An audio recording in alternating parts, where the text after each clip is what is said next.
मिथिला के राजा जनक थे, जिनकी पत्नी का नाम सुनैना था। उनके कोई संतान नहीं थी। तब एक दिन उन्हें भूमि से एक पुत्री की प्राप्ति हुई।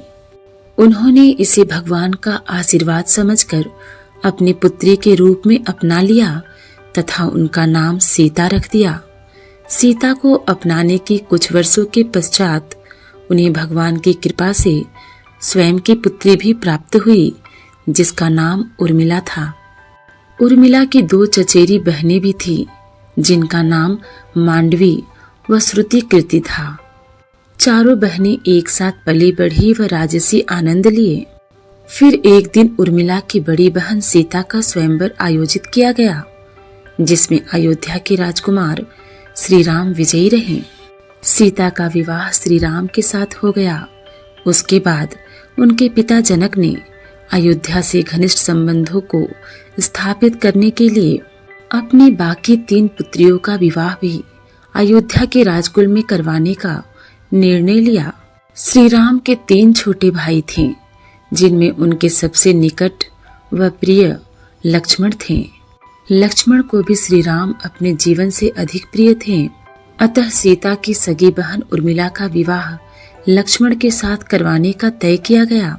इस प्रकार उर्मिला का विवाह भगवान श्री राम के छोटे भाई व शेषनाग के अवतार लक्ष्मण के साथ हो गया। विवाह के पश्चात उर्मिला अपनी चारों बहनों के साथ अयोध्या के राजमहल में आ गई तथा हंसी खुशी रहने लगी। फिर एक दिन अनहोनी हो गई। श्री राम को 14 वर्ष का वनवास सुना दिया गया। श्री राम के साथ वनवास में उनकी बड़ी बहन श्री राम की पत्नी माता सीता ने भी जाने का निर्णय लिया। जब उर्मिला को पता चला कि उनके पति लक्ष्मण भी अपने भाई व भाभी की सेवा करने 14 वर्ष के लिए वनवास जा रहे हैं, तो अपने पति के साथ वह भी जाने की तैयारी करने लगी। उर्मिला भी एक पतिव्रता स्त्री की तरह अपने पति लक्ष्मण जी के साथ जाना चाहती थी, लेकिन लक्ष्मण जी ने उन्हें ले जाने से इनकार कर दिया। उर्मिला ने बहुत मिन्नतें की। वो अपने पति की सेवा करना चाहती है, पति के हर सुख दुख की साथी बनना चाहती है, पर लक्ष्मण जी ने कर्तव्य और धर्म की दुहाई देकर देवी उर्मिला को वन जाने से रोक दिया। लक्ष्मण के मुताबिक, मैं अपने भ्राता राम और भाभी सीता की सेवा करने के लिए जा रहा हूँ। मैं नहीं चाहता कि सेवा में कोई भी कमी रह जाए। लक्ष्मण जी ने माता पिता की सेवा करने के लिए उर्मिला को अयोध्या में ही छोड़ना उचित समझा। उन्हें शायद पता था कि वे लोग जब वनवास जाएंगे तो उनके माता पिता को इसका गहरा सदमा लगेगा। इसलिए लक्ष्मण जी विकट क्षणों में माता पिता को सहारा और सहानुभूति देने के लिए उर्मिला को छोड़कर वनवास चले गए। वाल्मीकि रामायण के अनुसार जब राम और सीता के साथ लक्ष्मण भी वनवास प्रस्थान कर गए, तब लक्ष्मण के वियोग में उर्मिला दुखी मन से अपना समय व्यतीत करने लगी। एक नववधू जिसके दाम्पत्य जीवन का आरंभ ही हुआ था, उसके लिए यह समय कितना कठिन रहा होगा, इसकी कल्पना भी कोई नहीं कर सकता। ऐसे में उनके माता पिता का उनके दुख को देख पाना और भी कठिन था। इसलिए लक्ष्मण के वनवास जाने के बाद उर्मिला के पिता राजा जनक अयोध्या आए और उर्मिला को अपने साथ मिथिला चलने का अनुरोध करने लगे, ताकि मायके में अपनी माता और सखियों के मध्य रहकर उनका मन बहल जाए, जिससे पति के वियोग का दुख कुछ कम हो सके और 14 वर्ष व्यतीत करने में उतनी कठिनाई न हो। परंतु उर्मिला ने अपने कर्तव्य निर्वाह करने के लिए मिथिला जाने से यह कहते हुए मना कर दिया कि अपने पति की आज्ञा के अनुसार इस दुख के समय में उनके परिजनों के साथ रहना और उनकी सेवा करना ही अब उसका धर्म है। अपने इस अखंड पतिव्रत धर्म का पालन उर्मिला ने पूरे 14 वर्षों तक किया। कठिन से कठिन समय में भी उर्मिला के नेत्रों से अश्रु की एक बूंद तक नहीं गिरी। यहाँ तक कि जब लक्ष्मण श्री राम और माता सीता सहित वन को प्रस्थान कर रहे थे, उन कठिन क्षणों में भी उर्मिला ने अपने अश्रुओं को रोक लिए। उर्मिला द्वारा अपने आंसुओं को रोकना भी उनकी वचनबद्धता ही थी, जो उनके पति लक्ष्मण ने लिया था। असल में लक्ष्मण ने उनसे एक वचन यह भी लिया था कि वह कभी आंसू नहीं बहाएगी, क्योंकि अपने दुख में डूबी रहने पर परिजनों की सेवा सच्चे मन से नहीं कर पाएगी। हालांकि 14 वर्ष जितना लंबा समय व्यतीत करना इतना सरल भी नहीं था उर्मिला के लिए, जितना कि सरलतापूर्वक लक्ष्मण ने उनसे कह दिया था। परंतु ईश्वर का न्याय देखिए कि कैसे उन्होंने इस लंबे और कठिन समय से उर्मिला को मुक्ति दिलाई।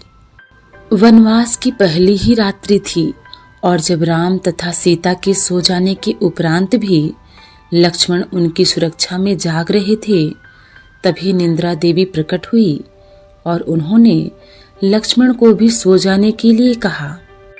परंतु लक्ष्मण ने यह कहकर मना कर दिया कि उन्होंने श्री राम और माता सीता की 14 वर्षों तक बिना सोए सेवा और सुरक्षा करने की प्रतिज्ञा की है। दक्षिण भारत के रामायण के अनुसार लक्ष्मण ने निद्रा देवी से उसी समय यह विनय किया कि मेरी 14 वर्षों की यह निद्रा मेरी पत्नी उर्मिला को दे दें। लक्ष्मण यह जानते थे कि उर्मिला लाख चाहकर भी उनके वियोग को अधिक समय तक सहन नहीं कर पाएगी, इसलिए उन्होंने अपने भाग की निद्रा भी उर्मिला को दे देने की बात निद्रा देवी से कही थी। निद्रा देवी द्वारा जब पूरी बात उर्मिला को पता चली तो वे सहर्ष ही इसके लिए तैयार हो गई। इधर उर्मिला 14 वर्षों तक दिन रात सोती रही और उधर लक्ष्मण दिन रात श्री राम और माता सीता की सेवा करते रहे।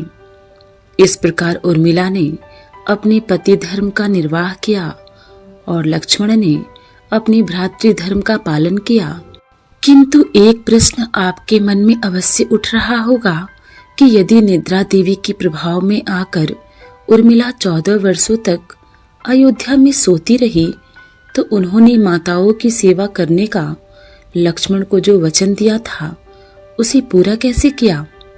इस प्रश्न का उत्तर भी विभिन्न राम कथाओं में दिया गया है, जो यह है कि माता सीता ने अपनी एक शक्ति जो उन्हें वरदान में मिली थी वह उर्मिला को दे दी थी, जिसके अनुसार उर्मिला 3 कार्यों को एक ही समय में कर सकती थी।